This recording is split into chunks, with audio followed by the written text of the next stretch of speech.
In 1978, the Jehovah's Witnesses published a children's book that would become a powerful tool for religious indoctrination.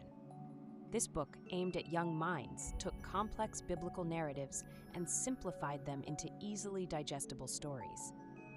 While appearing innocent on the surface, this approach served a deeper purpose: to shape children's worldviews and beliefs from an early age. The book's method of presenting biblical stories in simplified form had significant psychological implications, as it established rigid thought patterns and absolute truths in developing minds.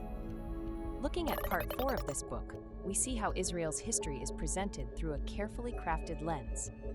Complex historical events spanning centuries are reduced to simple morality tales.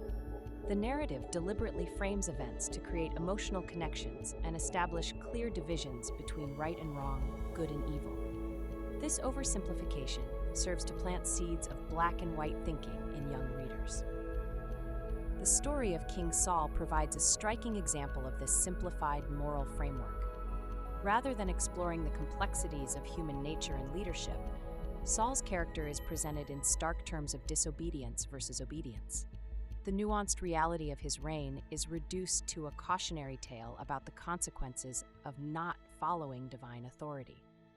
This approach creates a powerful emotional impact on children, teaching them to fear questioning authority. The famous David and Goliath narrative is particularly telling in how it appeals to children's natural desire for heroic stories. While this tale has captivated audiences for generations, here it's used specifically to reinforce religious ideology.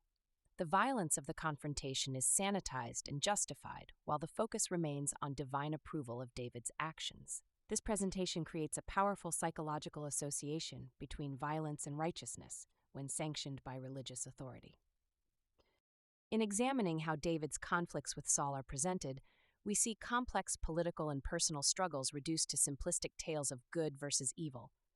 The book removes all moral ambiguity from these events, presenting David's actions as unquestionably right and Saul's as definitively wrong. This manipulation of scripture serves to reinforce absolute thinking patterns in young readers. The story of Abigail reveals concerning messages about gender roles and authority. The narrative presents a problematic view of women's roles, emphasizing submission and compliance with male authority.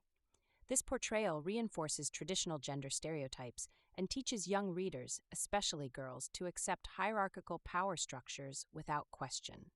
David's rise to power is presented through carefully selected episodes that whitewash the historical violence and political complexity of his ascension. The narrative emphasizes divine approval while glossing over controversial aspects of his reign.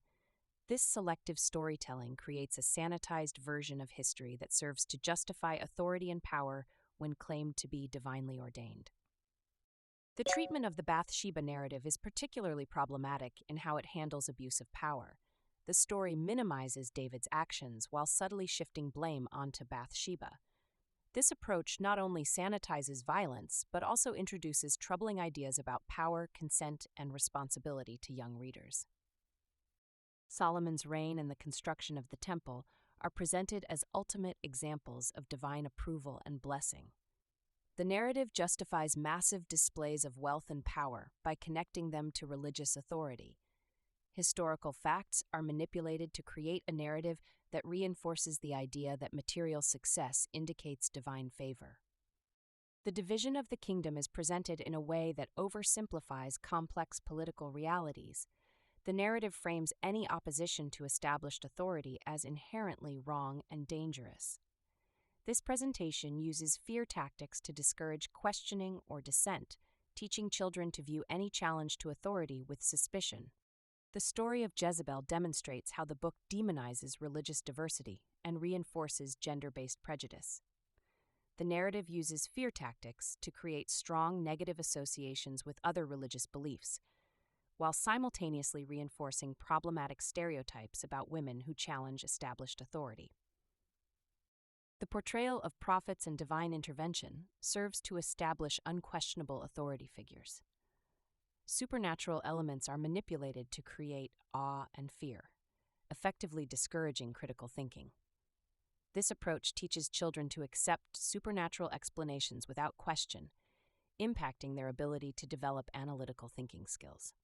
The resurrection narratives are particularly powerful in their emotional manipulation. These stories exploit natural fears about death and loss to create emotional dependency on religious beliefs. The impact on child psychology is significant, as it connects core emotional needs with religious doctrine. The promise of paradise is used as a powerful behavioral control mechanism. The book creates vivid images of future rewards to shape current behavior, while simultaneously implying the threat of missing out on these rewards. This manipulation of hope and fear has lasting impacts on child development and decision-making abilities. The Babylonian captivity narrative demonstrates how the book justifies punishment and uses fear as a teaching tool. Historical events are manipulated to reinforce the message that disobedience leads to severe consequences. This approach creates deep-seated fears about questioning or straying from taught beliefs. Throughout this analysis, we've seen how this children's book employs various manipulation techniques: oversimplification of complex issues, black and white thinking, emotional manipulation, fear tactics, and the use of absolute authorities. These methods can have lasting psychological impacts on children, affecting their ability to develop critical thinking skills and healthy questioning attitudes. It's crucial to recognize these techniques and their potential impact on young minds, emphasizing the importance of allowing children to develop their own critical thinking abilities rather than accepting absolute truths without question.